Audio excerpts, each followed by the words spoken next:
All right, Jay Stalin, we got Bay Area's finest in here. How's it going? Man, I'm good. What's poppin', man? What's poppin'? Man, just coming out here, man, shooting videos and, getting it in, grinding. Appreciate it, man. You already know. For sure, for sure. Well, let's take it all the way back to the beginning. What part of Oakland are you from? I'm from West Oakland, Cypress Village Projects. I'm actually from exactly where the freeway fell at. Like when the earthquake hit in '89, they had to evacuate my projects because the freeway fell. Oh, okay, right in that area? Yeah, right off. Now it's called Mandela and Parkway, but it used to be called Cypress Way. Oh, okay. All right. What was going on in Cypress Village projects during that time? Just the normal shit going on in the late 80s. This was like 89, so, just drug dealers, drug smokers, just that era, you know what I'm saying? Oh, okay. Young drug dealers, young rich entrepreneurs, 18, 19. All right. Did you have any brothers and sisters? Yep, I had an older brother. He passed away in 88. He died in 88 from he swallowed some cocaine in a high-speed chase with the police. Okay. So he was selling drugs too? Yeah, people selling drugs. How much did he swallow? He swallowed a little 8-ball. Like he was going to take that to somebody.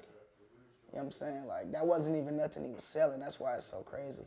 It wasn't even nothing he was selling. Like, he was just going to take that to somebody. Like, that was just, he only had a little bit on him, but he already had a warrant, so you feel me? You know what I'm saying? Damn. Did, Like, he didn't want to catch a whole nother case. I mean, was that something that he'd done before and gotten away with it? Is that a normal way of doing things? I mean, yeah, everybody have done it. I've done it before. So what, would you just, it's like in a plastic bag and you just... Yeah, like, it's always wrapped up, but you swallow it. You know what I'm saying? When you get to your safe haven, you throw it back up. You stick your hand down your throat to throw it back up, but we used to do it like milk, drink some milk, make it come back up hella easy. Drink some milk, you know what I'm saying? How old were you when this happened? I was 5 when that happened. How about, how old was he? 18? He was 18. That's a pretty big age gap. I mean, were you guys close though? I mean, I was just like, I hear stories about him, you know what I'm saying? Like, this is all from like, stories and shit. Like, I remember vaguely things about him, but like, you feel me? I don't remember that. I was told that, you know what I'm saying? Like, how did he die? And they tell me the story, you feel me? Like, my family tell me the story. You know, when stuff like that happens, man, it can tear families apart. It can bring families together, man. Was there any changes or anything, or? Yeah, like, my mom, she's never visited his gravesite. You know what I'm saying? Like, I think she's just too hurt to go, you feel me? To go visit that, you know what I'm saying? Him being so young and the way he died, And she had him when she was 15, so she was young too, you feel me? So, Right. You know what I'm saying? What do you think was like the roughest part about growing up in Cypress Village? Oh, just being it's being your own person. You know what I'm saying? It's hard being in certain environments and not getting influenced. So that was like the hardest part, like staying true to yourself, not letting nobody else influence you or not being a follower. You know what I'm saying? Things like that. Because like I know a lot of people that followed other people and ended up, in jail, dead, on drugs or whatever. So, like, that be the hardest shit in the ghetto because you have so many influences. You have people over here selling drugs and they might be making money, so you might want to do that. Then you got your other friend over here who just hit a lick, you know what I'm saying, and got hella money. So he telling you, come hit a lick with me, woo, woo, woo, you feel me, like that. And then, then you got your other friend that's doing whatever, you feel me? Like, you know what I'm saying? Just not being a follower. I think that's the hardest part growing up in the ghetto. It's real easy to get Influenced. and brought into that life Exactly. because it's around you so much. Yeah. How about your mom and your dad? How was that situation growing up? Shit, I ain't never seen my mom and my dad together. By the time I got old enough to notice what was going on, they had been separated. But like, I had a cool dad. You know what I'm saying? My dad was a good dad. He was a criminal in and out of jail. Normal dad shit growing up at that time. You know what I'm saying? Now, my dad stayed in Chicago. So I used to go out there every summer. So I used to spend the summers with my dad in Chicago. And I used to spend the winters with my mom, go to school in Oakland and shit. Oh, okay. You said your dad was in and out of jail. What were some things he was doing? And my dad was a con player. You know what I'm saying? So, you know, he ran the con game, scams, you know what I'm saying? He did that, Okay. like, you know, like, you never heard of like a con, like you seen movies, like con, what? He was a con player. A con player? Yeah, like Like he a- con people out their money. Oh, okay. Yeah. He played con player. Oh, Yeah. okay. Yeah, like that's what he did. And you would go to Chicago? Yeah, so he got caught up in California, went to the penitentiary, all the shit. And then when he got out, he never was one for like really restrictions. So, you know, when you get out of jail, you be on parole and shit. So he moved to Chicago and skipped parole in California. You know what I'm saying? He was good in Chicago for like maybe like 12, 13 years. Got caught up in Chicago, went to jail in Chicago. Did his time, got out of, you know what I'm saying, prison in the state of Illinois. Was on parole out there. So he jumped back to California. Oh, okay. Because he ain't really one for restrictions. I mean, that's what he used to tell me. Like, I'm saying, I ain't finna let nobody tell me what to do. I hear that. And probation and parole is like a headache all day. You always gotta watch your back. You sniff wrong and they're on you. For real. You have a mixtape called Bay Area State of Mind. Yeah, Why'd you decide to name it that? Oh, cause when I was listening to the songs, you know what I'm saying, I was just talking about like my perspective. When I was listening to it, I recognized that a lot of my perspectives on the songs was just like a Bay nigga thing. You feel me? Like I played it for a lot of my friends and family, and they was like, "Damn, like I feel the same way. Like damn, like you be feeling like that too." Like yeah, like. So that's why I called it Bay Area State of Mind, because it's like it gives you a insight of how niggas from the Bay Area think. You know what I'm saying? Okay. All right. Are you independent? For sure. No, you don't want to sign to a big label or anything? I mean, why? We got, you know, I got distribution through Empire. You know what I'm saying? The relationship good with them over there. You know? If it ain't broke, why fix it? I hear that. I seen in an Instagram post, you said that you got paid for a verse with zips of cocaine. Oh, yeah. Like Is that something that happens? No, like when I first started rapping, you know what I'm saying, you know, it'd be a lot of, in the hood, it'd be a lot of drug dealers, you know, like big drug dealers or whatever, and they be like, they have, you know, they trying to go legitimate, so they have record labels and they have artists and they, you know, and they trying to, you know, and they, you know, they trying to do their thing in the music business or whatever. So, you feel me? I was still selling drugs at that time.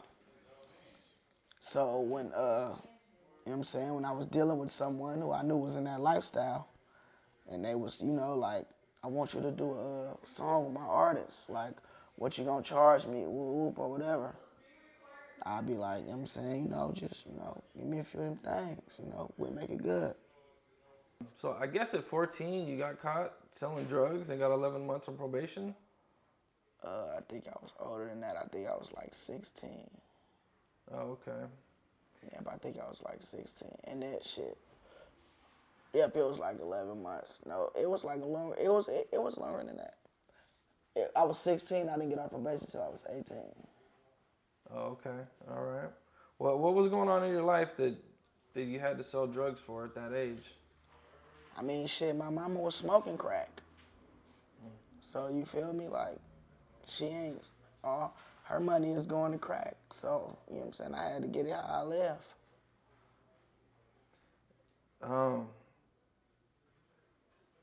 I mean, what was that like for you, man? How did that affect you having to, your mom using and everything? Like, that shit runs so deep in my family to where my mom the one taught me how to sell crack. Like, when I started selling crack, she found out I was selling crack, and she talked to me like, since I can't stop you from doing it, I'm gonna teach you how to do it. Like, she taught me how to sell crack and stay out of jail. You know what I'm saying? She taught me how to not do the dumb things that people go to jail for when you selling crack.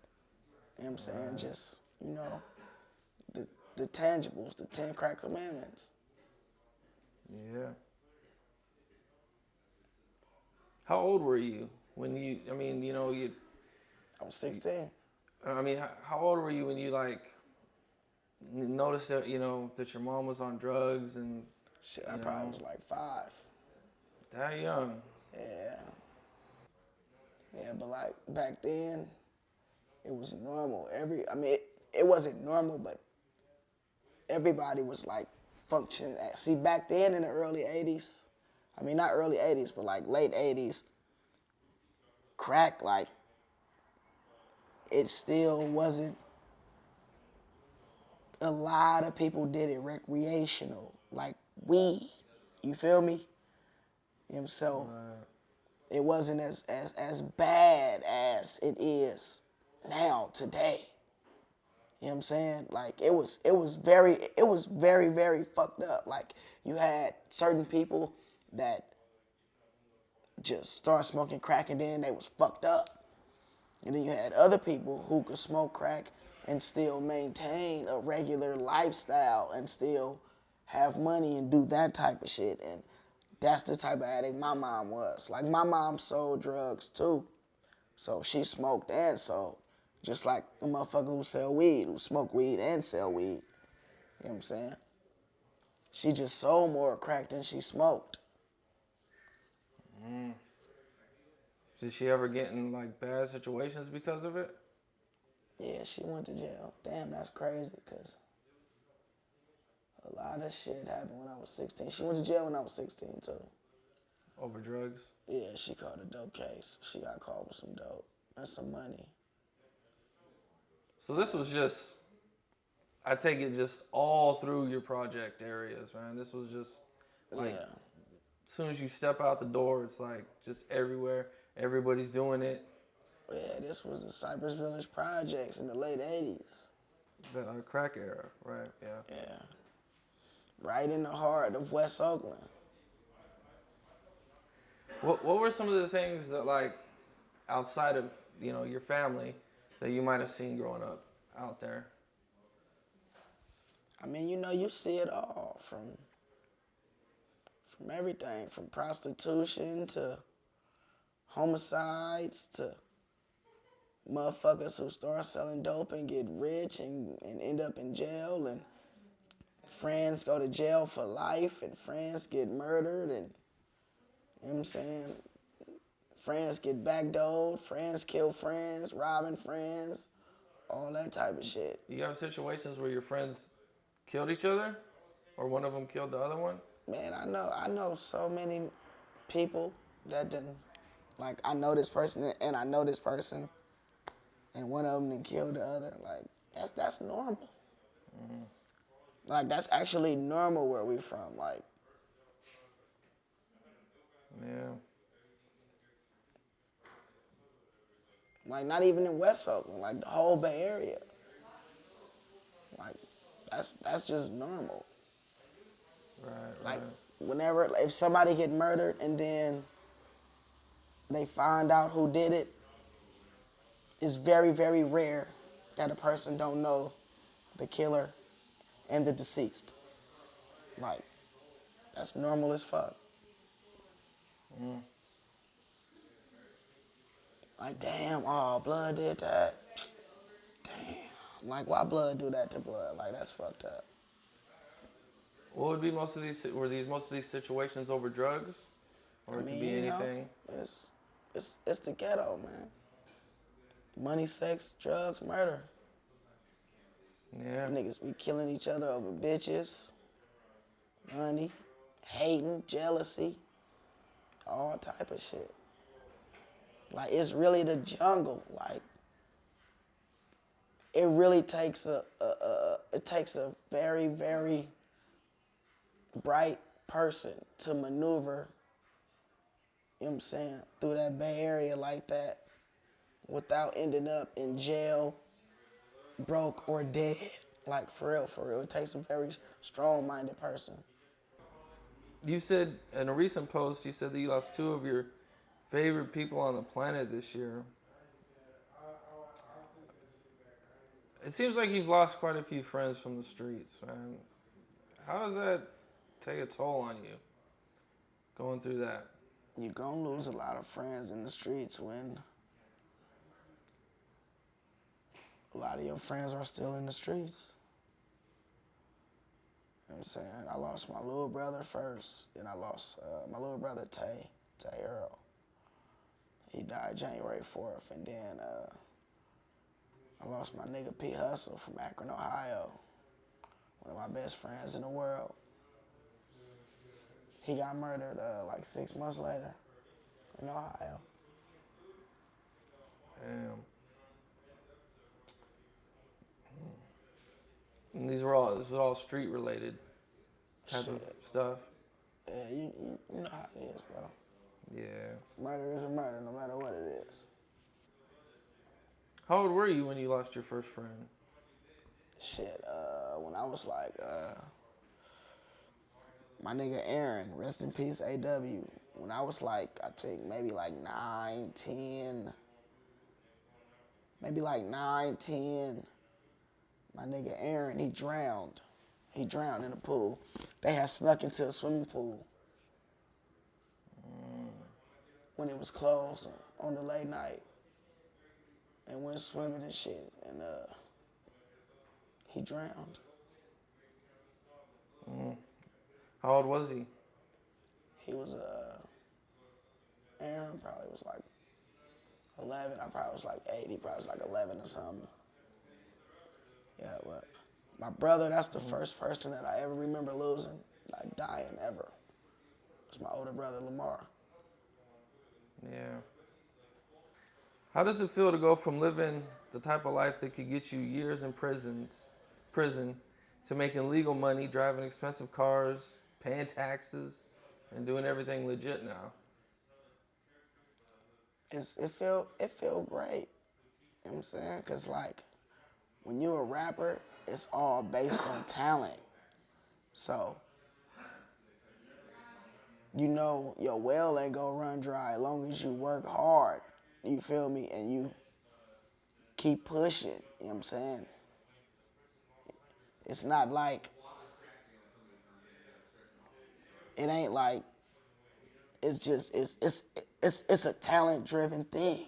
So long as you have talent, you're good. You feel me? Yep. You know what I'm saying? Ain't nobody gonna fire you. You can't be fired. Like, you feel me? Like, can't nobody fire you and fuck up your money. Like, long as you have talent and you stay working, you're gonna stay making money. Only thing to fuck it up is you. You know what I'm saying? Long as you stay hungry, you good. Yeah, I hear that. How did you spend your first big check from music? Like every other nigga from the ghetto, went and bought a car. Car, chain next? Nah, I ain't never really been. Too big in the jewelry.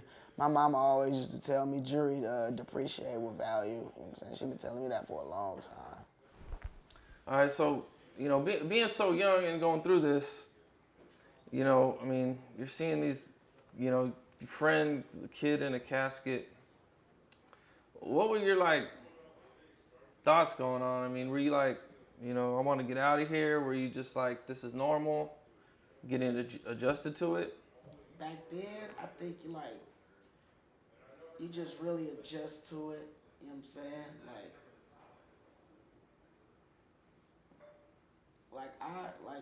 When you were cool. I mean, when you were a kid, not deaf, but all the other shit, it seemed cool. You know what I'm saying? Because you see motherfuckers with money and the same shit you see on the TV, they glorifying it. So, then you got family members in the drug game and they got all these cars and all these beautiful women, you know what I'm saying? And you seeing that every day and they not in jail, they not, you feel me? That's what I'm saying. Like the crack game, back then, it was different because crack, you made so much money off crack back then. You had young millionaires. You know what I'm saying? You had millionaires, 18 years old, 19 years old, 20 years old. You feel me? So, if you a kid that's 13, and you see a 20-year-old millionaire, that's so in your reach. You feel me? He ain't that coming older from the than same me. place you come from. We from the same place. He ain't even that older than me. I could do that. That could be me in 6 years. You feel me? Mm-hmm. You know what I'm saying? If you're 14, that could be me in 6 years. You know what I'm saying? So when you growing up and you seeing that type of shit, it gives you a whole different mind thought. You know what I'm saying? Because your mother smoking drugs. You know what I'm saying? Her and your daddy probably not together, but your dad probably got a job. He's probably older, working a job. And then outside, it's a 20-year-old millionaire. At what point I don't want to be like my dad. I want to be like him outside. Like my dad, working and breaking his back. You feel me? I hear that, man. Definitely. Yeah. At what point did you come to realize the damage that it does? From jail to death to just being, messed up and, everything that comes with it. When I started seeing friends cross their friends over the shit, over drugs and money. You know what I'm saying? That's when I knew it was devastating. You know what I'm saying? It started making people do anything. You know what I'm saying? Dealers who wanted money and people that was on the drug. You know what I'm saying? It just started making people do, you know what I'm saying, just anything. Wasn't no love and loyalty in it. Ain't no love and loyalty in the game. You know what I'm saying? Yeah. Is there any stories you have about something that somebody might have did for drugs? I mean, I've had family members that stole. That shit normal. You know what I'm saying? That shit you see on TV where they glorify it and motherfuckers be laughing and the dope fiends be stealing shit out the house and selling shit and that shit real. That shit real. Anybody who had a real dope fiend in their family didn't went through that shit. You know what I'm saying? I've had, you know what I'm saying, family members, nigga, that used to steal presents from under the tree, nigga. Christmas presents wrapped up under the tree, nigga. On the Thursday, it's 20 presents under the tree, nigga. On Saturday, it's 13 presents under the tree, nigga. And don't nobody know what happened. You know what I'm saying? That shit real. That shit real, bro. Yeah. All right. You own your own clothing store in Modesto, California, like Nipsey did, kinda. I mean, you know, yeah. How did you Rest react? in peace to Nip. Yeah, yeah. Rest in peace, Nipsey. How did you react when you heard about everything that happened with him? Oh man, I was devastated because I feel like, you know, I just feel like the culture lost a great leader. You know what I'm saying? We don't have a lot of leaders. You know what I'm saying? We got a lot of followers, but we don't have a lot of leaders. You know what I'm saying? You don't got a lot of people that's gonna speak their mind and that's gonna tell you what's right. You know what I'm saying? Whether you like it or not. You feel me? Like we just, you know what I'm saying? You don't got a lot of people that share a lot of knowledge with no strings attached. You feel me? Yeah. So I just felt devastated, you know, like it was a hit for the culture. You know what I'm saying? Like it's gonna put us back in the knowledge department. You feel me? Because he was a teacher. You feel me? Yeah. Like, you know, it's not a lot of teachers. But when you lose a teacher, it takes us longer to learn. Yeah, he definitely dropped a lot of knowledge. Exactly. Yeah, all that knowledge is gone. I fuck with Nipsey hard, man. Definitely. Did his situation, you know, him being killed in front of his store, did it make you change about, you know, opening a store in your own hood or anything, or? I mean, like, I wouldn't be able to open a store in my hood. Like, law enforcement, they wouldn't allow that. You know what I'm saying? Like, law enforcement, they wouldn't allow that, period. So, that's out of the question anyway. What's your store like? Can you tell the fans a little bit about it? Oh, man, it's modern, it's dope, it's vibrant. You know what I'm saying? It's a dope-ass clothing store, man. What all? I mean, just shirts, pants. Everything: sweatsuits, shirts, pants, hoodies, crew necks, t-shirts, jackets. We got our own headphones. We got our own Bluetooth speakers. You know what I'm saying? We got wireless Bluetooth headphones. Dope. We got a lot of dope shit. You know what I'm saying? We got a lot of commercials in the making too. You know Okay. How long has your store been open? My store been open since June 29th. Oh, just recently. Yeah. We opened June 29th. It's next door to my barbershop out there. My barbershop been open since December 13th, 2016. So our 3-year anniversary coming up. Okay. In a recent music video you released called "In the Minute," there's a little clip of you getting in a fight. What was that about? You know, man. Shit. You know, when you tell a nigga stop walking up on you, and you know, nigga don't listen, motherfucker get to invading your space, then they deserve to get their motherfucking face split open. Okay. Nigga got his face split open for, you know, give me my space, bro. I'm little. Back up off me. Did the dude tell the cops on you? Hell yeah, nigga snitched on me. Did you end up going to jail over it? No, I ain't go to jail. I got community service, hella community service, like over a fucking year. Like, every day? Yeah, like a real job, 5 days a week. No shit.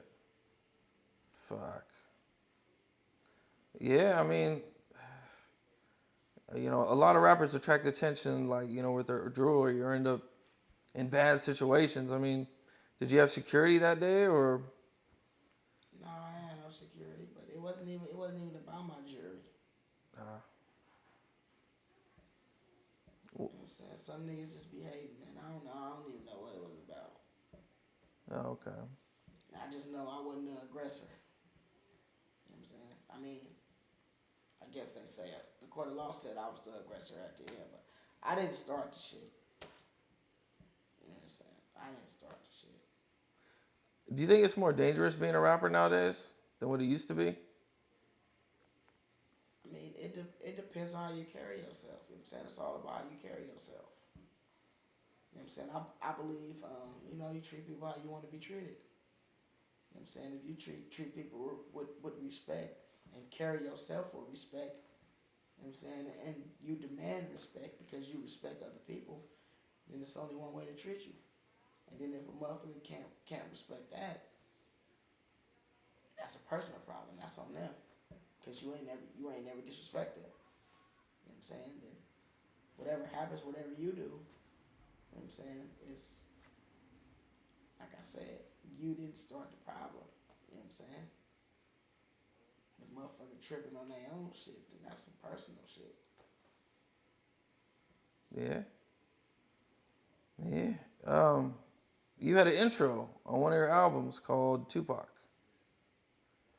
Yeah. I recently I interviewed Keefy D, Orlando Anderson's uncle. And I'm sure you've seen interviews or at least heard some of the stories. What'd you think about all of that? I mean, like, it is what it is. He was in the car and they did the shit. You know what I'm saying? They gave him immunity to speak on it. Like, he could be lying, you never know. Or, you know what I'm saying? But if the police tell you, we're gonna exonerate you from anything that you're involved with, just tell us what happened. You know what I'm saying? You're going to tell them whatever they want just to get them off your back, because they already said that they're not going to do nothing to you anyway. You know what I'm saying? I'm not from LA. I don't know what happened, so. Yeah. Yeah, I mean, yeah, it was a good interview. You know, he did you know. What'd you think about the whole 6ix9ine situation that everybody's been talking about, with him snitching on everybody and going through all that? To keep it real, I think 6ix9ine was a mole planted in that criminal organization to take them down. I think they planned all that from the gate. I think 6ix9ine and his whatever motherfuckers he working with,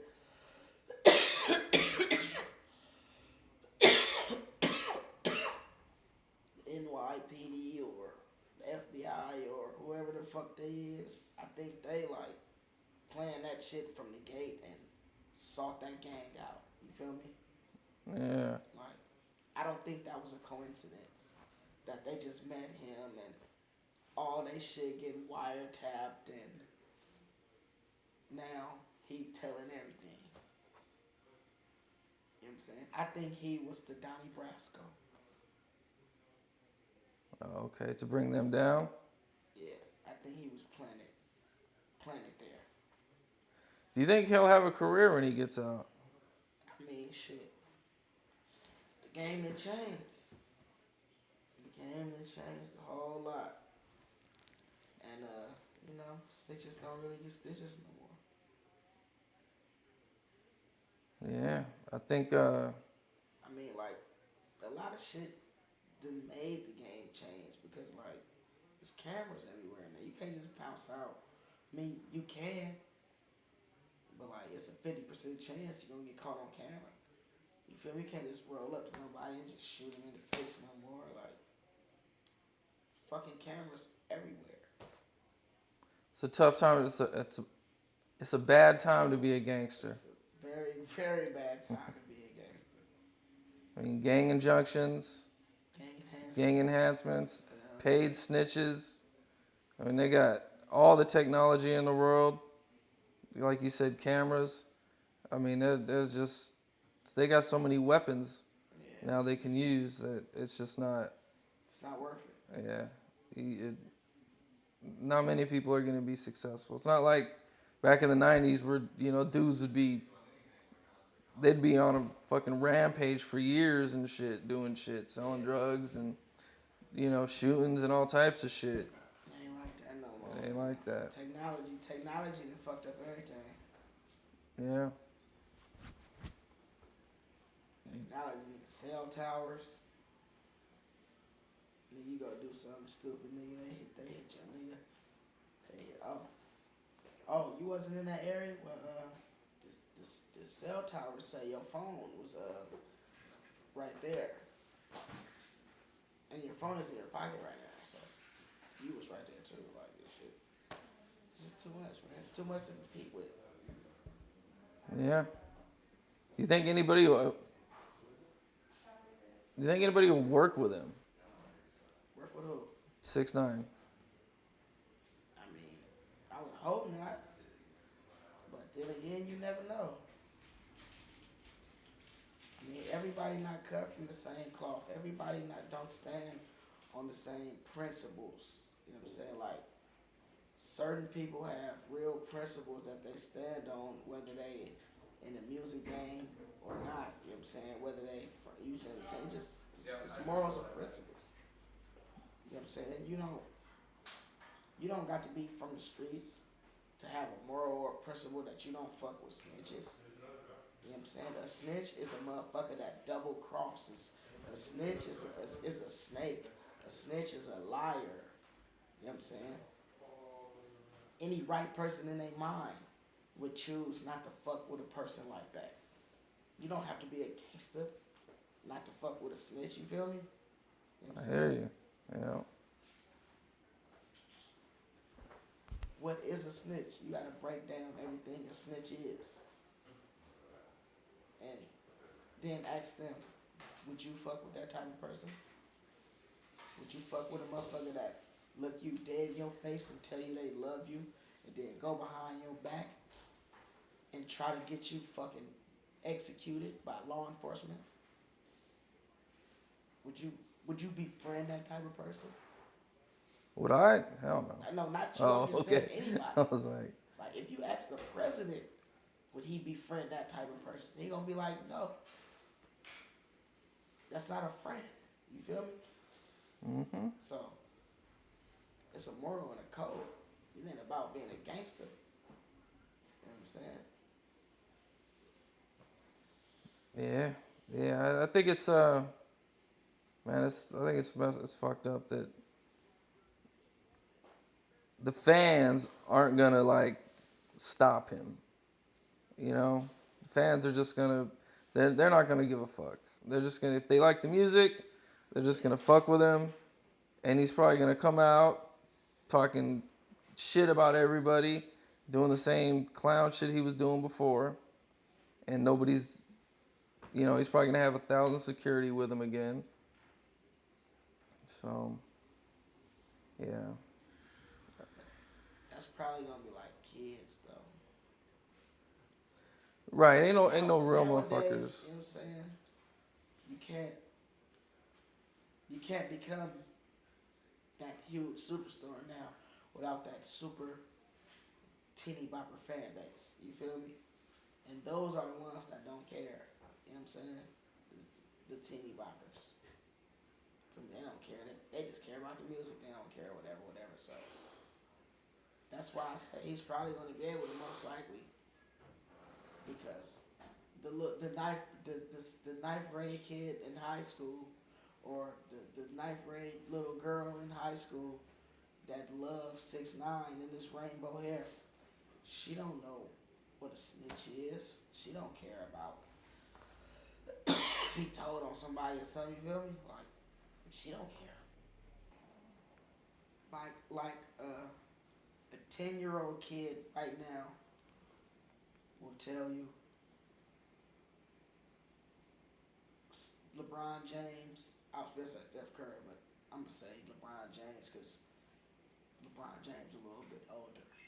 Like a 10-year-old kid right now will tell you LeBron James is the best player that ever lived because they've never seen Michael Jordan. You feel me? Yeah. You know what I'm saying? Like, these kids are still gonna love 6ix9ine because they don't even know what a snitch is. You feel me? Like these suburban kids, these white suburban kids who buy music, they parents ain't walking around the house teaching them what a snitch is. All they know is 6ix9ine in jail. You feel me? They probably gonna think he John Gotti when he get out. He went to jail, he did his time, he got out. You feel me? They ain't gonna know the circumstances or whatever. You feel me? Yeah. And it's millions of them. More questions. It's all good. What can people expect from your mixtape? It's kind of it's more on the deeper side.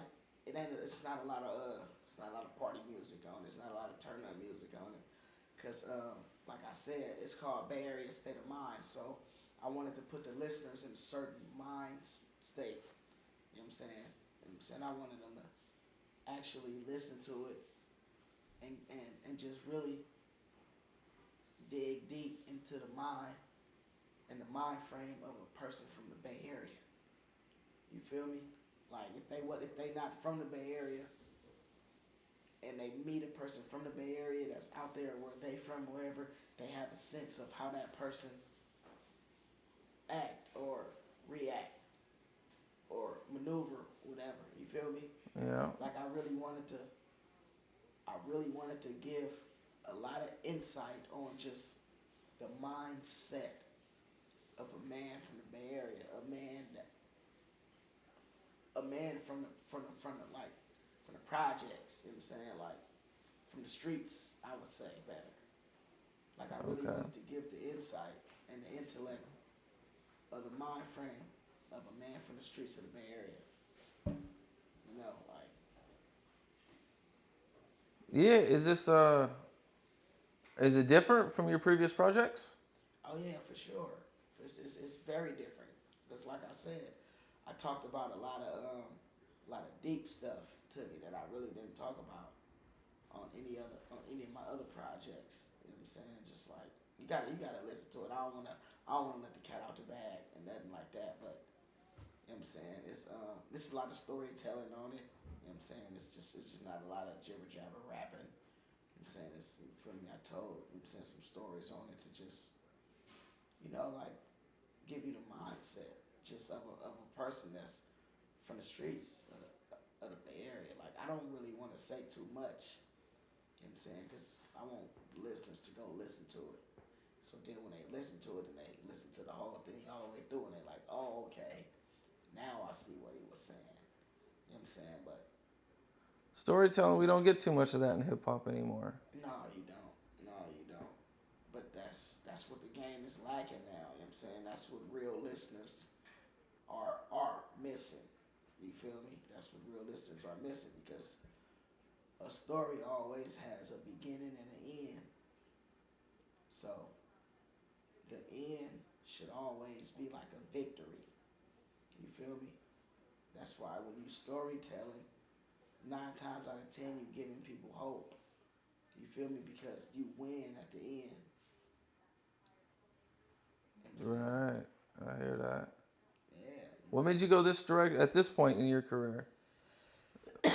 Just everything that I went through with just catching the case and, you know, just having a new child, and, you know, you go through a lot of things in your life, and I just wanted to express it with my fans, because at the same time it's like you venting, you know what I'm saying? It's like a therapy at the same time. So you feel me? Like instead of going to talk to a shrink, I just talk to my fans. Okay. You know what I'm saying? Any features? Not a lot. Just a few of my artists, you know, a few of my brothers I fuck with. Got a little blood on there, you know what I'm saying?